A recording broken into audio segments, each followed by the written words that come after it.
Okay, so I'm in the dark here, smoking a cigarette. Uh, I guess the time is running out on me. Uh, could be a matter of days or weeks. You know, looking at death is not really too cool. But then again, thinking about the adventure that could happen after death is intriguing. It makes you want to just go for it. And life in the last couple of years has been really miserable for me. So I've accepted death. One thing about the body's conditioning is that when you have a long illness and it takes its toll on you and your body just declines and declines, you actually want death to happen to you. I think a lot of people who get sick and when they commit suicide, because they get frustrated too quick. And those of us who have not committed suicide, we just wait for the process to unfold and end. And where does our soul go and our consciousness? Nobody really knows, but there's got to be something more out there beyond life itself. And that's the way I look at it.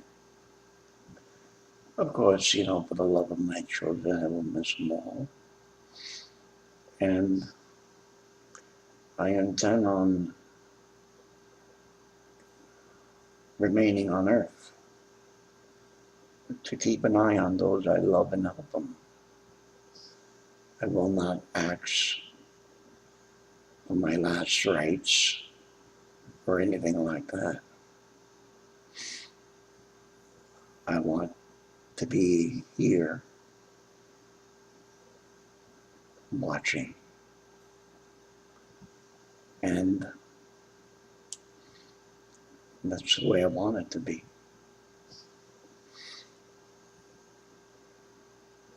You know, it takes, sometimes it takes a lot of time to think this over, but when my doctor told me last year that I only had about a year to live, I had no emotion. I didn't cry. I wasn't saddened or anything. I just basically told myself, okay, I got a year and let's see what I can do in a year, considering my condition. Of course, even if I wanted to cry, I couldn't because my tear ducts don't work anymore for 2 years. And in the end, in my last video, I will show who I am. I will disclose what I've done in life, my profession. Some of you might be surprised, some of you might not. But the final thing is the end. There's a finale. And in the finale, everybody goes to the same place, I guess. But there's no place called hell. Hell was created by the Christians, the Catholics, and every other religion to scare people so that people can go back to the church every Sunday and donate their money, whether they're rich or poor. And the priest, the preacher, the pastor, the evangelist, they put fear in you of a place called hell. Now, they put that fear in you to control you. Remember that. They want to control your life and everything. Jesus said to his apostles to go out and create communities and teach them the gospel, the good news, the coming of Jesus, again, our Messiah. That's all he told them. Even when Simon Peter had problems with, who is it, Paul, who was building churches, he had a problem with that. And don't forget, Paul claimed that he was the 13th apostle, and that was 65 years after the death of Jesus. I firmly believe in God and Jesus. I've seen angels, I've seen things in my life that probably a normal person wouldn't see, so I guess I'm not normal. But you know what?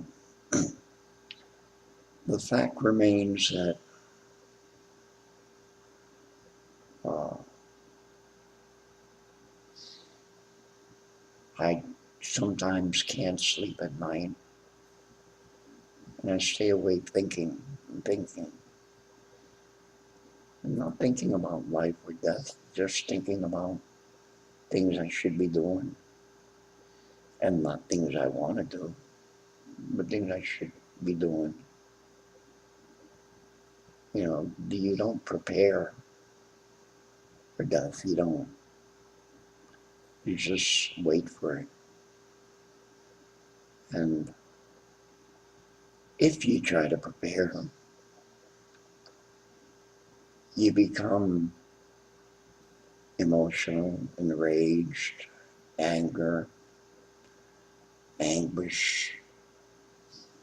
You just become like all these mixed feelings and emotions go through you. So don't prepare. Just take it day by day and do what you have to do during the day, whether it's go out and take a walk or what you usually would do if you weren't dying. If you have a serious illness,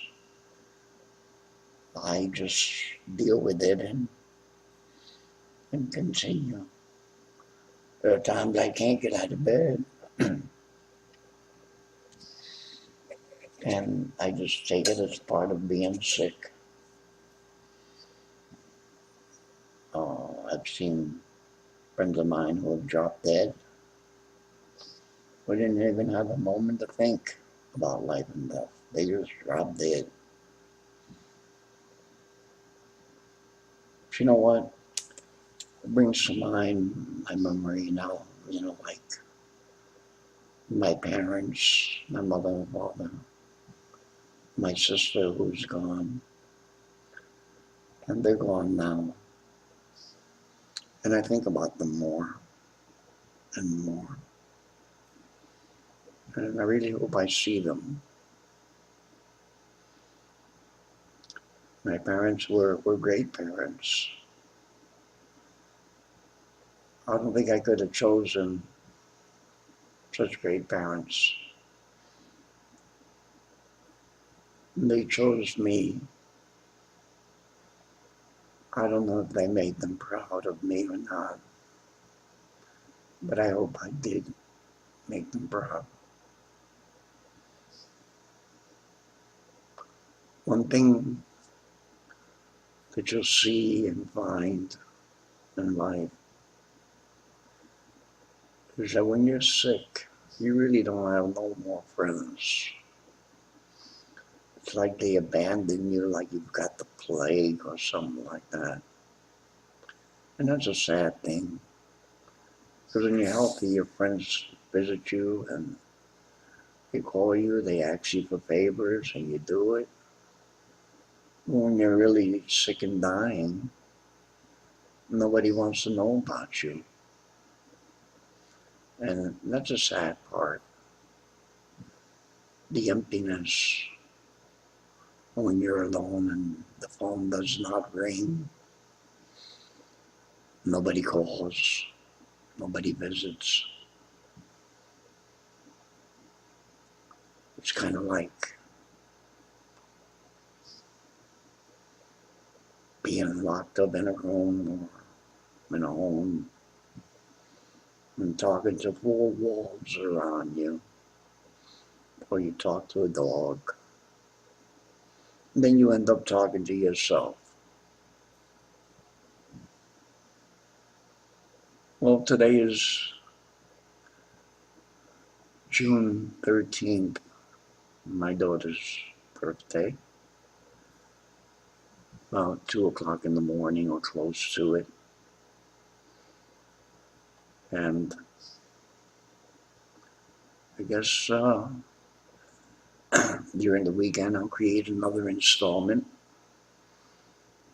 and we'll talk about different things and what my body is going through, things like that. Until then, thank you.